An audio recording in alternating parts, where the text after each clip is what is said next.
Okay, we can start. So it is my great pleasure to present you Professor Marija Slavkovik, actually first amanuensis from University of Bergen, who will give us a talk, Collective Decision Making with Judgment Aggregation. Marija, thank you for coming.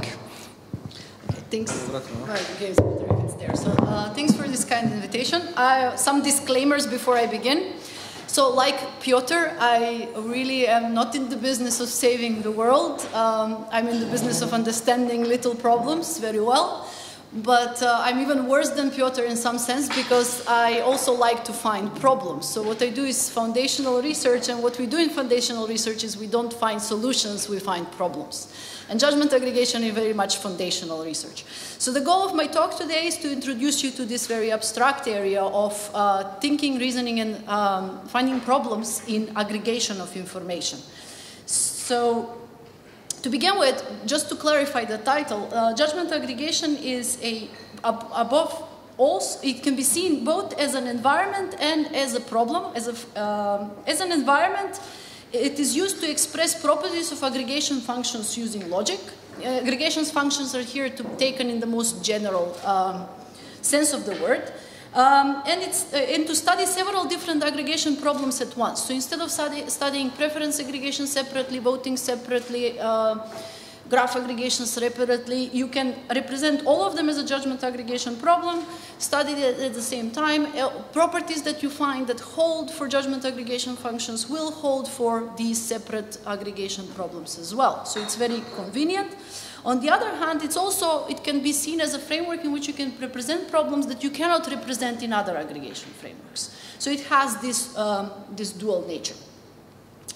But based on what you are trying to aggregate and who is giving you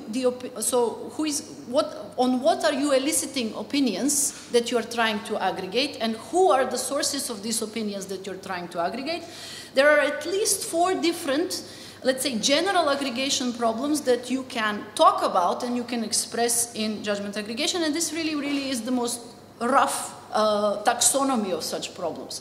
So if the issues, if in context of committee votings, if your committees, if you like, if the issues on which you're eliciting opinions are preferences or other type of objective opinions, such as do I like more red wine or white wine, something on which 2 people can have different opinion and the world can still be a consistent place, that's one nature of issues, and the other nature of issues, I'm distinguishing here between these 2, are issues for which an objective truth exists. So for example, the year is, I don't know, 1989, and you are offered to buy shares of Apple, and then the question is it a good idea to buy the shares of Apple? Now, of course, at the time you don't know the answer to this question, but an objective truth exists because today you can decisively say, yes, it was a good idea at the time to buy those shares. So these are different type of issues. And then on the side of who gives you the opinions for these issues, you can have something like an information source and an agent. So the difference here is that an information source is a source of opinion that has been produced either by a person or by some kind of data mining, or you just analyzed some evidence, so there is no agent attached to this opinion. Whereas, on contrary, you can have an opinion that belongs to an agent, and that agent participates in the aggregation process. So given these two taxonomies of both issues and input, we can distinguish between Arrowian frameworks, and this is the one I'm going to spend the most time on in my talk today, because this is the one in which most of the work in judgment aggregation has been done, and don't worry, I will explain what it is. We can, if we want to find what is the most correct answer by aggregating information from individual experts or sources of information, then what we are looking for is an aggregator which is a likelihood estimator.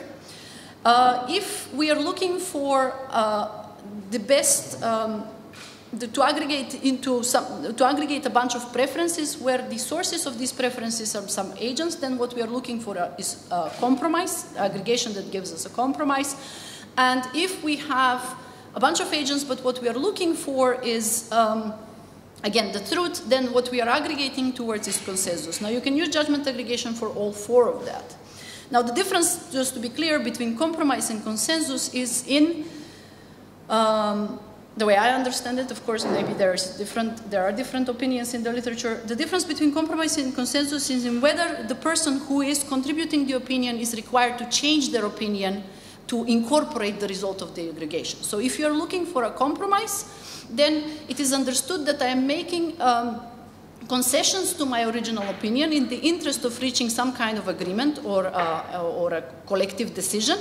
But I am not required to believe the collective decision. I am not required to incorporate the collective decision as part of my opinions. I may believe that red wine is better than white wine, but in the interest of us having a convivial dinner, I will say, okay, we should order white wine, even though I don't like it so much. But it doesn't mean that I have changed my mind that red wine is better than white wine. Whereas when we are looking for consensus, we are actually here, there is an objective truth, and what we are looking for is the agents to actually learn something, to change their opinion about what the truth is. So 1989 again, we are two partners and we're discussing whether to invest in Apple stocks, shares, whatever they're called.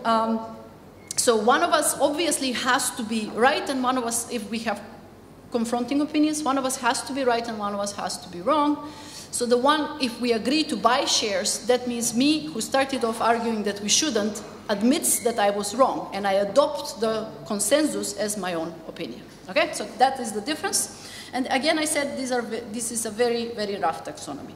Now, most of the work in judgment aggregation in particular has been done in the Arrowian framework. And to explain judgment aggregation and the results and the framework and everything, we really need to understand what the Arrowian framework is.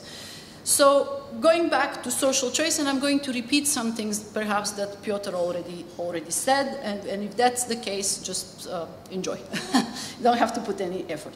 Now, social choice theory, in the very general sense of the word, is a discipline in economics, social science and political science, which is concerned with problems of aggregating, oh no, everything's fine, with problems of aggregating individual information into an optimal collective decision. Now, based on what kind of information you're interested in aggregating and what you understand to be an optimal decision, we have many sub-disciplines. Now, information can be opinions, beliefs, preferences, judgments, truth values, and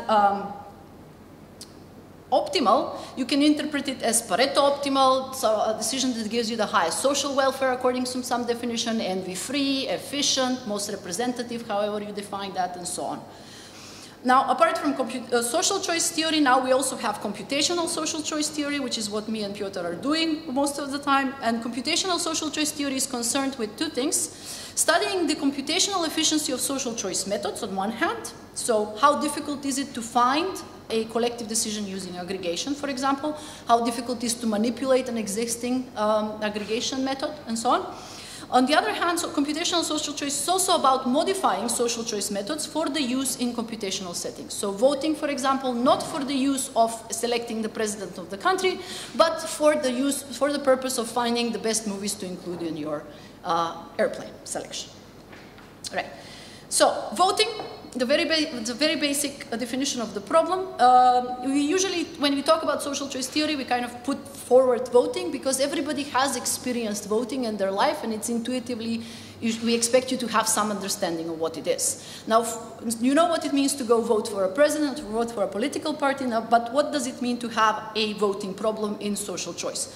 It means you are given a set of alternatives or candidates or options. In this case, I'm going to use an example with A, B, C, D.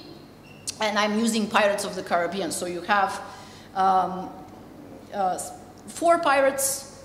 And in my example, both the voters and the sets of alternatives are the same agents.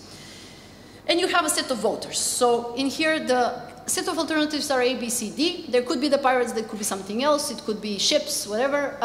And the set of voters is actually people, but they're also for the purpose of modeling a voting problem, they are represented as preference orders over this set of alternatives. And the preference orders are typically assumed to be total. That means that every agent has an opinion on whether they like better one candidate over the other candidate. So they rank all of the elements of this set of alternatives. They are antisymmetric, which means if you prefer A to B, you cannot at the same time prefer B to A. And they are transitive, which means that if I like A better than B and I like B better than C, then I must like A better than C. Okay, so those are the requirements.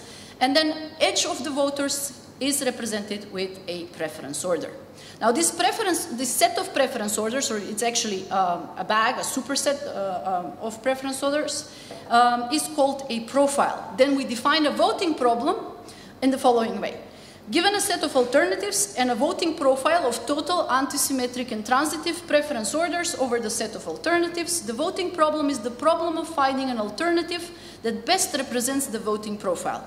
If you are talking instead of a preference aggregation problem, then this sentence is similar. It would read, the preference aggregation problem is the problem of finding a ranking that best represents the voting profile. That's the difference. And then, of course, what we are looking for is a function that associates each profile of votes to an element of the set of alternatives in voting. So how do we find this function? So voting was more or less guessing game. People were giving ideas over beers and then changing them and whatnot until 1775 in France, in which Marquis de Condorcet, this is that guy, wrote a piece that is called, I will not attempt reading it in French, Essays on the Application and Analysis to the Probability of Majority Decisions. It's one of the two most important works that he did, in which he tried to mathematically argue how voting should be done, how votes should be aggregated. Now, Condorcet was in very many senses a very progressive individual for his time. 1785, already France was still not a republic, but there was enough material in there to discuss what would happen if it became a republic. And one of the issues was how are we going to make decisions if we don't have a king to make the decisions for us? So people were interested in looking at voting rules and democracy and making collective decisions in some kind of a mathematical way. Now the method that Condorcet proposed, it's called pairwise majority or Condorcet method, and I'm going to very briefly explain it, right? So maybe as a precursor to this discussion, I should have said that, well, typically when you give people the problem of voting and say, select a candidate from a list of options and you have the individual preferences of each of the voters, then the instinct is to say, well, let's see who has the majority of votes and then select that person. But of course, in reality, one candidate may not have a majority, like in this case. The top preferred candidate for Jack Sparrow over there is A, for the second pirate is B, for the third pirate is C, for the fourth pirate is D. Nobody has a majority. So in this case is when the Condorcet method is a modified way in which you can implement majority voting and get a collective decision. How does it work? Instead of looking at who has the top ranking, Condorcet proposes to look at pairs of alternatives. So for each alternative, you see how it compares to each of the other alternatives, and you're looking the winner, the winner of the election, the winner of voting, is that alternative, we say, that defeats every other alternative in pairwise comparison. What does it mean? We look at all these pairs and we see how many points, let's say, each of these pairs gets. So A better than B gets 1 point from the first voter. A better than C gets 1 point from the first voter. A better than D gets 1 point from the first voter. And no other additional points from the other voters. B better than A gets 1 point from the second voter. It gets a second point from the third, and a third point from the fourth voter. I don't know if you can see this green overlay over black, right? So B better than A gets 3 points. B better than C also gets 3 points. And B better than C also gets 3 points. Now C better than A, we don't need to count in the votes, we can just calculate it, gets 3 points. C better than B gets 1 point, and C better than D gets 3 points. And for the last alternative, we also check. D better than A gets 3 points, D better than B gets 1 point, and D better than C gets 1 point. So here the Condorcet winner is B, because B defeats every other alternative in a pairwise comparison. So this is the Condorcet method. But so Condorcet proposed it, but it was immediately clear that this was not the best voting method that you can ever come up with. Why? There is an example. It works very well for the profile we saw in the previous slide, but for this profile it doesn't work. If we look at the pairwise comparison, we see that there exists no one alternative that defeats every other alternative in a pairwise comparison. So what we would expect to see here is one row in which there are only 3s, right, for this particular combination of profiles, numbers, and option numbers. That doesn't exist, and when that happens, we are talking about Condorcet paradox.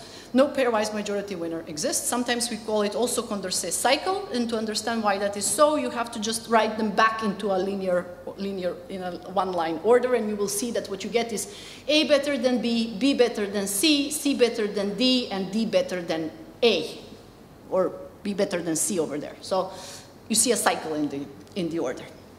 Right.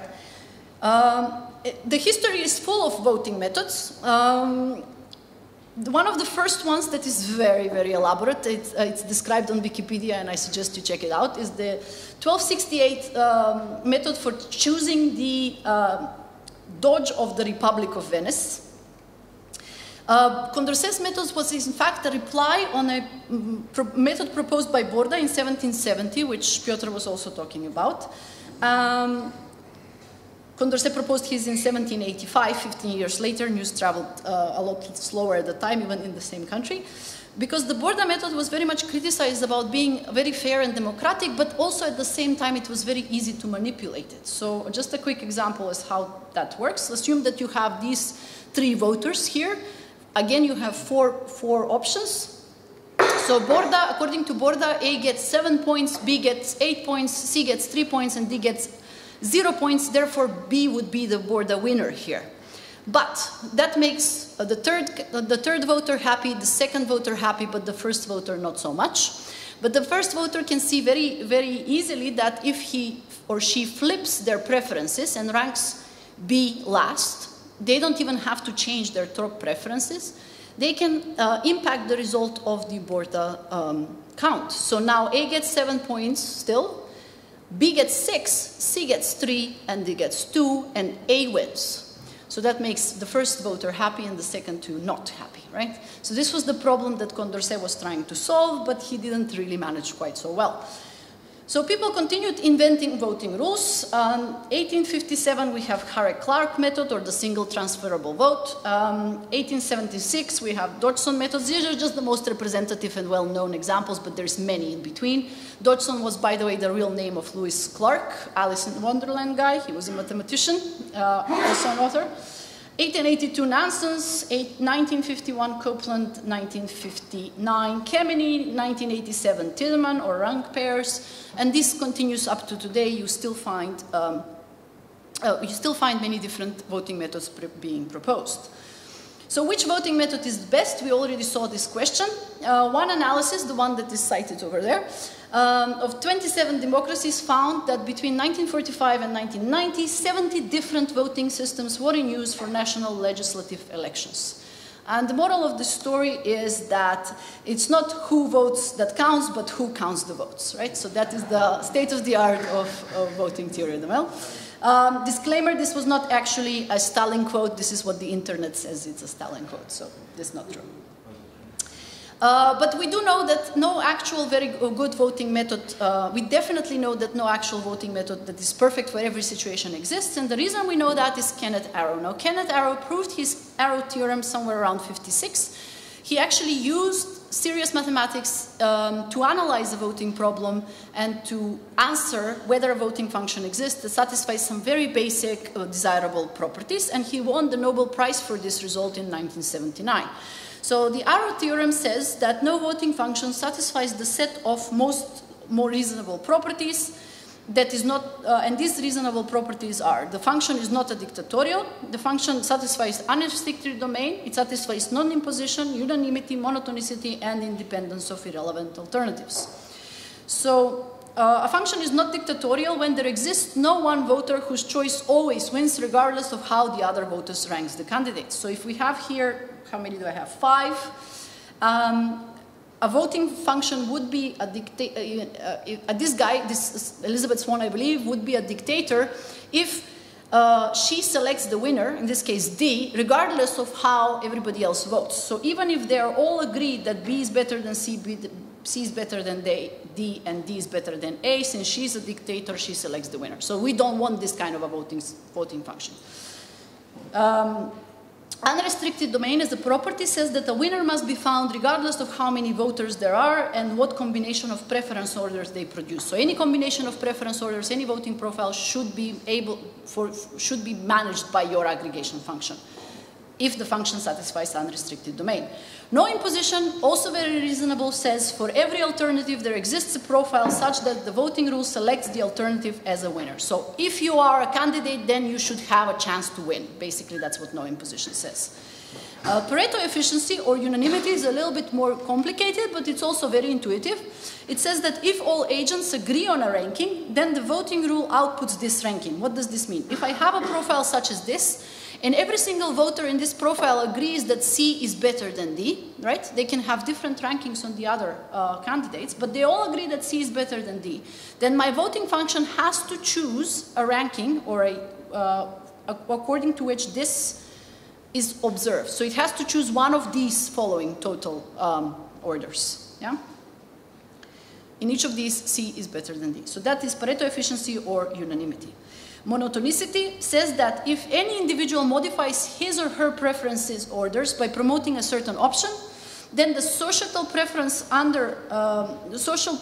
order should respond only by promoting that same option or not changing, never by placing it lower than before. So what does that mean?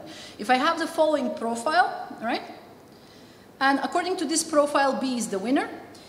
If Jack Sparrow then decides to rank B higher, then B should remain the winner, if it was already a winner, right? But it should not knock off the winner. So if you are selected as a PhD candidate and then somebody ranks you higher in their choice, you should still be the PhD candidate. It shouldn't be like, we are very sorry, but somebody liked you more. Even more people liked you, therefore you don't get the position, right? And then we have independence of irrelevant alternatives, the most criticized and the most maybe controversial property in the Arrow Theorem conditions. It says basically that if you have a preference order and you have a winner for this profile, so for this collection of preference orders, then you say B is better than A. Then by some accident, one of your candidates is no longer available. So let's say D is no longer available, D dies, and you remove D from everybody's preference order. Then B should continue being better than A. So that's what independence of irrelevant alternatives says.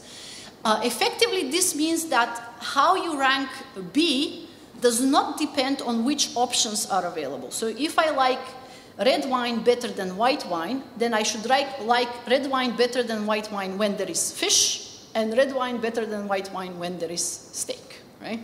So it doesn't, the ranking of each of the alternatives does not depend on anything else except whether you like it better or less than the alternatives that are already available. And if some of the alternatives stop being available, then your preference is not going to change. So this is problematic and it's disputed, but it is in the Arrow Theorem, right? So this should not happen if a function satisfies independence of irrelevant alternatives. Right. So that is voting, and that is the Arrow Theorem, and we've been knowing since, basically since 1956 that no function exists that satisfies all of these nice properties, but people are still voting, and how do you do that? Well, you give up on one of the properties and you move along. Now back to voting.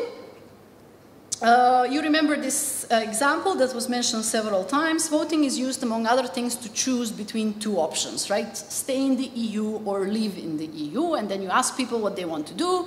They express their opinion, and then your currency tanks, and other things happen and whatnot. And you may have noticed that some decisions are far too complex to be represented as a single choice. So it's not just about voting or voting to leave or voting to remain. This is a very complicated decision, and for complex decisions, voting is perhaps not the best choice to represent or model this problem.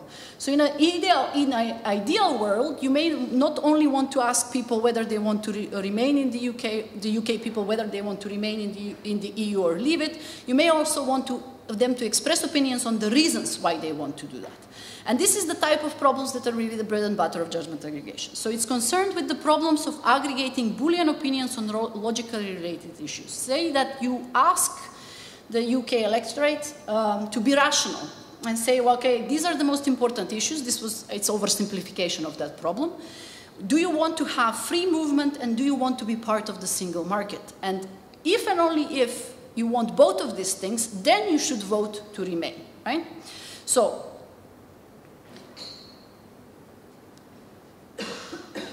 here I have manufactured some elections results for you. In case this was really how the referendum was done, you have 32% of the electorate, they want both free movement and single market, therefore they want to remain. 39% wants free movement, but they don't want the single market, so they don't want to remain.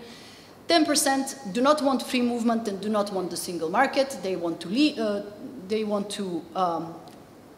something is wrong here. And 19% vote no to the free movement, yes to the single market, and no to remain. Now then the question is, how should I aggregate these votes, right? And you can notice that each of my voters are individually rational. They follow the rule. They only vote remain if and only if they both want free movement and single market. So your first instinct perhaps is to count what answer has the majority of support.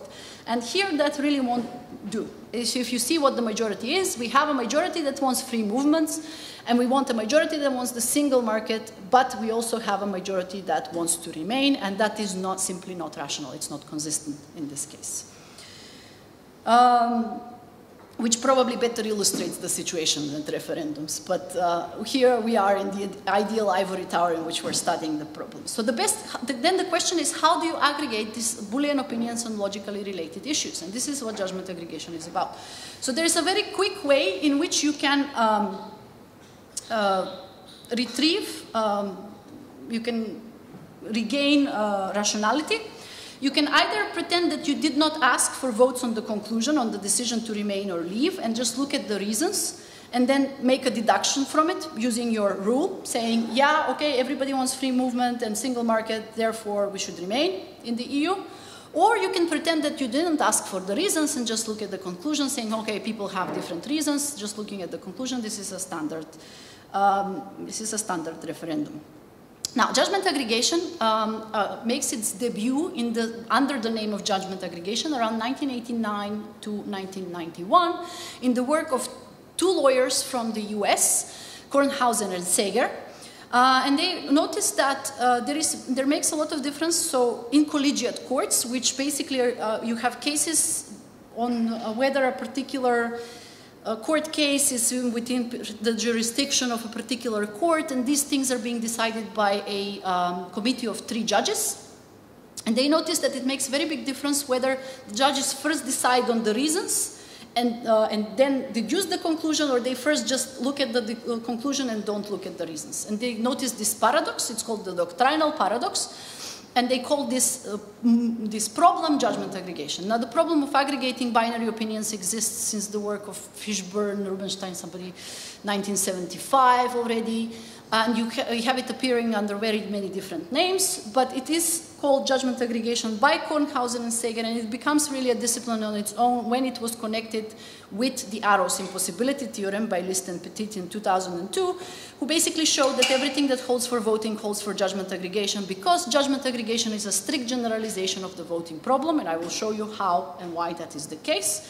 But it does exist also in law, judgment aggregation, and there people have spent mainly their time arguing and trying to figure out in which context should you use decision based on reasons. You should aggregate on reasons first and deduce the decision, and in which cases you should, in which context you should just look at the decisions, opinions, and not look at reasons.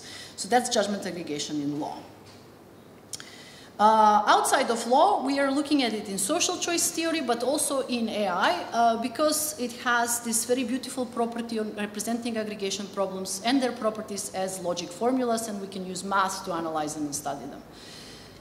Right, okay, so why is judgment aggregation a generalization of voting? Remember, in voting we had this preference profile, and then we wanted to find one representative collective preference profile or a winner. So instead of looking the preference profiles like this, we're going to do what Condorcet did, and instead look at pairs of options, right? And we are going to just put those pairs of options in a nice little table, yeah? So instead of representing then the individual voters as preference orders over the options, we're just going to elicit their opinion on what do they think each of these propositions are, true or false, right? So is it the case that you think A is better candidate than B? Is it the case that you think A is better candidate than C? Is it the case that you think A is better candidate than D or not, and so on?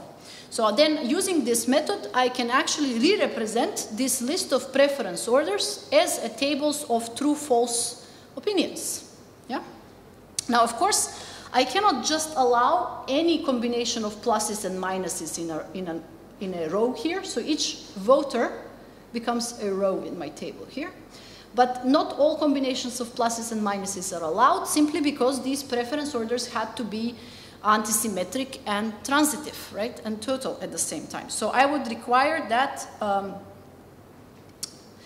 these opinions on these propositions should satisfy some constraint, and this in particular is the transitivity constraint, which says that if I give a plus to A better than B and I give a plus to A better than C, then I also have to give a plus to A better than C, which is somewhere. Sorry, A better than B, B better than C, then I also have to give a plus to A better than C, yeah. Also, I'm not allowed to have both plus and minus for the same column, yeah. This is antisymmetry, and it means that I have to have either plus or minus for every single column in my row, yeah. Okay, so this is still a voting preference aggregation in this, but just re-represented with a different language. Now, if instead I say, well, these are not pairs of preferences here in my header, but they're in fact any proposition you may think of, whatever proposition. It could be, I like cheese. It could be, it is a good idea to buy Apple stocks today. Anything you want. And if this constraint, which basically tells you what the allowed relations are between these columns, between the opinions you can give to each of these columns, then what you're doing is judgment aggregation, right? So if you have any constraint and any issues here, not just pairs of preferences, what you're doing is judgment aggregation. Okay, so the judgment aggregation framework then, the problem is given by an agenda. The agenda is a set of issues closed under negation. So you take the issue and you take their negation. The issues can be atomic formulas or they can be some kind of complex logic relations, and plus some constraints that define the logical relations between your issues. Then an answer or a truth valuation for each of the issues in the agenda is called a judgment. We assume that there is a set of agents, and each of the agents gives a judgment for each of the issues. This collection of judgments is called a judgment set. Formally, we represent it as a subset of the agenda when we require that it is consistent and complete. And then we assume that each agent gives a rational judgment set, mainly that it gives us a consistent and complete subset of the agenda. This is called a judgment profile, and a judgment aggregation problem is the problem of finding the right way to aggregate the profile of judgments into a collective judgment set. So we are looking for a function that will bring us from a set of judgment sets to a single judgment set. Arrow Theorem holds, so this function does not exist that is non-dictatorial, satisfies non-imposition, unanimity, monotonicity, and dependence of irrelevant alternatives, but we do have ways in which we can aggregate judgments. So if we want that our function returns one single collective set of judgments, we have to give up universal domain. So it can handle some of the profiles, but not all of the profiles. And the most simple example here is issue by issue majority. The premise-based procedure that I already talked about, when you just aggregate the reasons, not the decision, and the uniform quota rules. So issue by issue majority, if the profile is such that you have a collective, if you just count how many people think P is true, how many people think P is false, and you take the majority, then what you get is issue by issue majority. In this profile it works. Here the constraint is D is true if and only if at least one of the P, Q, and R is true. But there are, of course, yeah, majority works, but of course there are profiles for which majority will not work. So here the majority thinks that neither of the P, Q, and R are true, but the majority also thinks that D is true, which is inconsistent. And of course, issue by issue majority will not work sometimes when you have an even number of agents, simply because for some issues you may not be able to produce a collective judgment. Right? So it doesn't work always, but it's very easy, and sometimes you can use it. Premise-based procedure I already shown. So if your agenda is such that you can clearly separate some of the issues as reasons and some of them as decisions, then you can choose sometimes to look at just the reasons and use some kind of deductive closure over using your constraint to find a collective decision. In this case, it will be this set. Conclusion-based procedure, again, the same thing, as I already said. And quota rules is basically just a generalized majority. So instead of looking at, instead of requiring that more than half of the people, of the agents agree on the truth value on the issue for it to become the collective truth value assigned to the issue, you can say that, well, instead we want, for P, we want half of the agents to agree that it's true for it to be true. For Q, we want the third of the agents to agree that it's true for it to become true. For R, we will require unanimity, and for D, we require majority, right? So you can do that, issue-based, depending on the nature of the issue. And if you require the same quota for each of the issue, then you're talking about uniform quota rule. Okay, so that is the simple way. Of course, if you want to do something better, then you have to give up something else.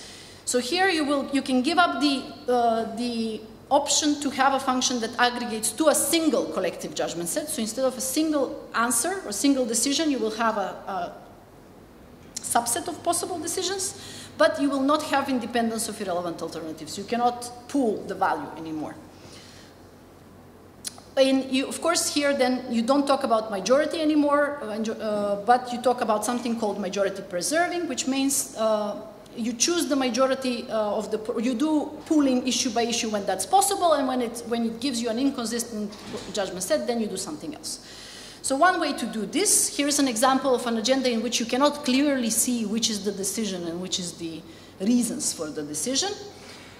So here you cannot have three of these collective opinions together, they're inconsistent. So what can you do? Well, you can look for the maximal consistent subset of this set M of P.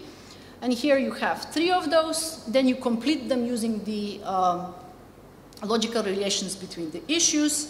Intuitively, each element of M of P will appear in at least one consistent subset. We call this maximal consistent subset aggregation rule.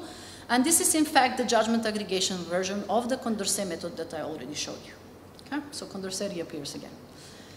Another way is that you can look at, instead, how many people have the ratio between judgments that are true and judgments that are false for each of the issue, and then take the majority of the judgments that have the highest support first, then add the judgments that have less support if they're consistent, or move on in this ranking if they're not. So here we have P and Q 10 vote true, so you 10 vote false, 5 vote true, so you add false. But then you cannot add P and Q.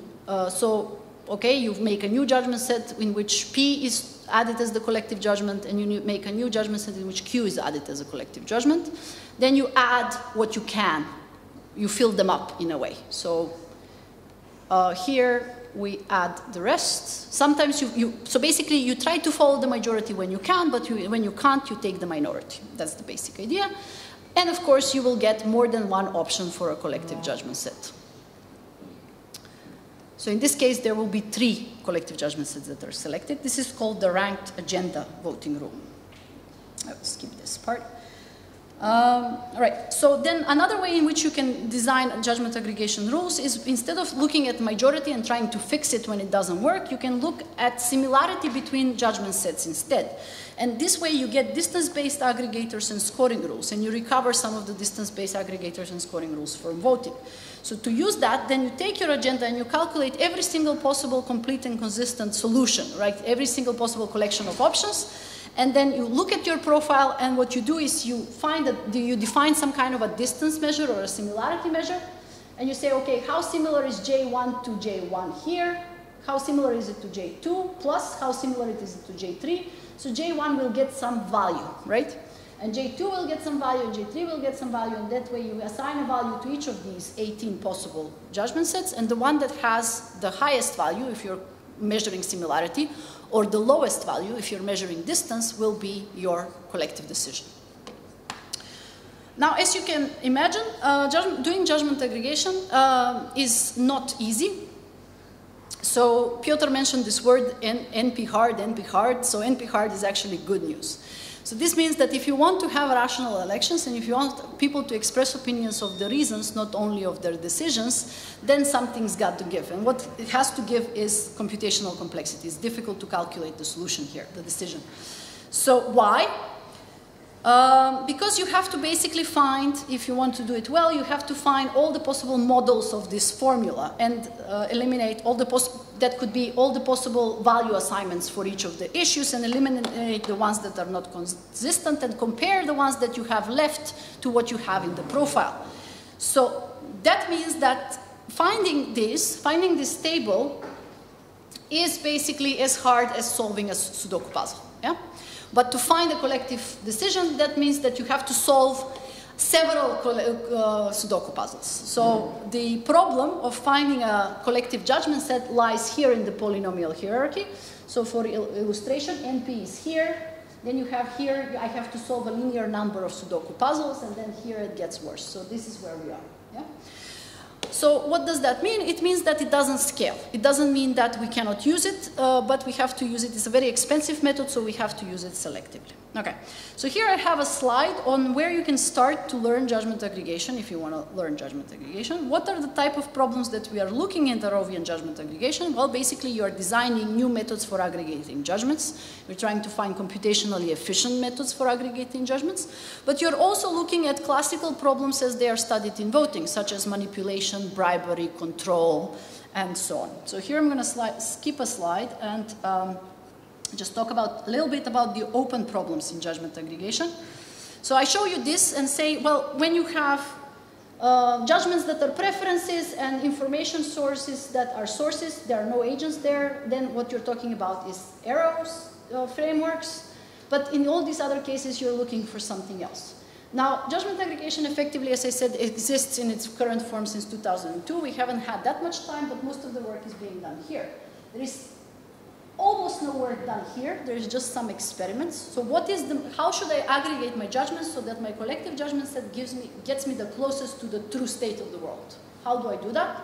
We don't really know. There are some experiments done with premise-based and conclusion-based procedure, very limited laboratory experiments, but there is no math there.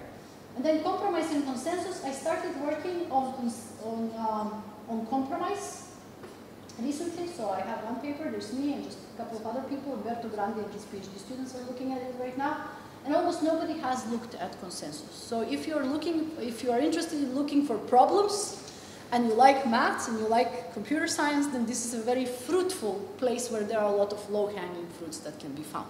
So I think I just definitely spent my time here.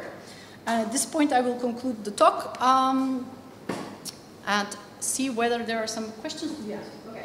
Is monotonicity a natural requirement? Are there cases in ranking where it is not applicable? Yeah. Okay, thanks. So in particular, yes. There are cases in which monotonicity is not applicable.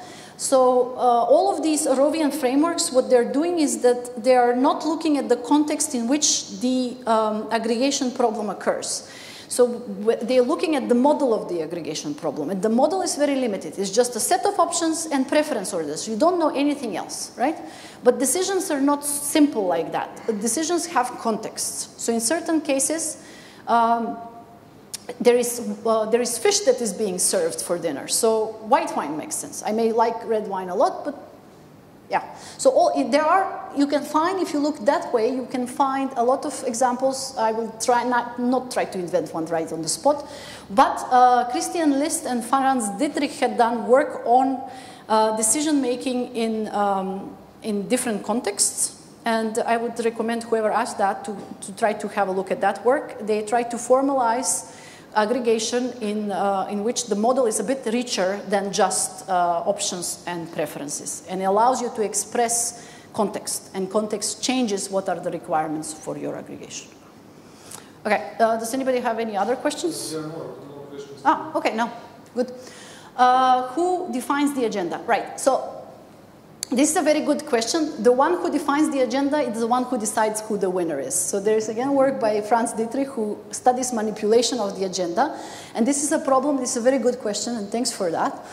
This is a problem which is very specific for judgment aggregation because you can very clearly see that certain propositions are basically semantically equivalent to other propositions. And there are aggregation rules in which you can pad the agenda with these issues and then control the winner. So the agenda in theory, who sets the agenda is not part of the aggregation problem. And it's usually set before people who vote come to vote, before people who make judgments come to give the judgments. So this should be done by a person who is not part of the voting process and is not affected by a decision, so disinterested third party. Now, there are some ideas that have been floated in the community of how can we decide on the agenda collectively, right? But as far as I know, nobody has actually written a paper on this. So it's a very interesting open problem. Are there applications where the constraints are not known in advance? Right. Okay. So I am currently trying to work on this problem, in fact, and I thank you for this question as well. So if you are aggregating, let's say. Let's say you have the problem of trying to decide whether to book a particular hotel or not, and then you have a certain set of requirements that are just yours. So you want something that is good value for money, and you want something that is, I don't know, walking distance from downtown, and you want something that has a nice breakfast, right? But each of these propositions, what is good value for money, what is walking distance to the center, and what is a nice breakfast, are very subjective. I mean, I define good value for money in a different way than somebody else might, and all for the other three issues. So then when I'm trying to aggregate opinions given in the, let's say, review section of booking.com or something like that, I cannot guarantee that my understanding of walking distance is the same as John's from Oklahoma's understanding of walking distance. This means that this requirement that the constraints have to hold and they have to be the same constraints for everybody is a little bit too strict in some contexts. So then how do you solve this? Well, the way I'm trying to look at it is that I'm trying to impose the constraint only on the collective decision, not on the individual level. And in this case, most of the aggregation rules that we are using are still applicable, but very interestingly, certain properties cannot be satisfied. In particular, unanimity cannot be satisfied. So you will have profiles in which, let's say, everybody that has ever stayed in Hotel M agrees that this is a walking distance from downtown Belgrade, whereas me, according to my constraint, this simply is not the case, right? So interesting things happen. As I said, it's a very open area, so there are very, very many things that can be explored. And if somebody wants to know more or just has questions or want to know where to begin with, there's still not that many papers in it, so you can read all of them, almost. And I will be happy to point you towards more literature. Are there any more questions from the audience? Thank you.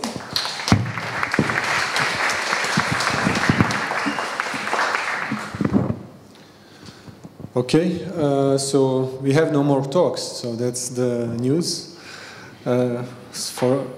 Unfortunately, but maybe you're also tired. So we will conclude our workshop. So you saw, like every year, we have great lectures, great food, great environment. So, and we try to always present the hottest topics that where there is a lot of things to be done. I will give now the word to Peđa Nešković just to give some final remarks and his impression about this conference, and to thank you all for coming. So yeah, this is, I think, fourth time we are having, fourth year, right? I think it's better every year. It'll take time to perfect it. But I was just thinking, yesterday it seems that the emphasis was on definitely on blockchain, and today it was on voting. And it seems that we could connect those two, right? At least blockchain could be used to verify those methods for voting. So is there any work that has been done in that domain? Does anyone know? Actually, that's kind of a hot topic There is? in the blockchain space. Blockchain-based voting systems. It's not very academic so far, but often not very security conscious either. But Yeah. it is a hot topic. It is, okay. Yeah. That's good. So, okay, great. I think that we had very, very, very nice talks both yesterday and today, and thank you all for coming, spending time here. I hope that it wasn't boring, that you learned something, you enjoy talking to each other, and I hope to see you again in the future. Thank you.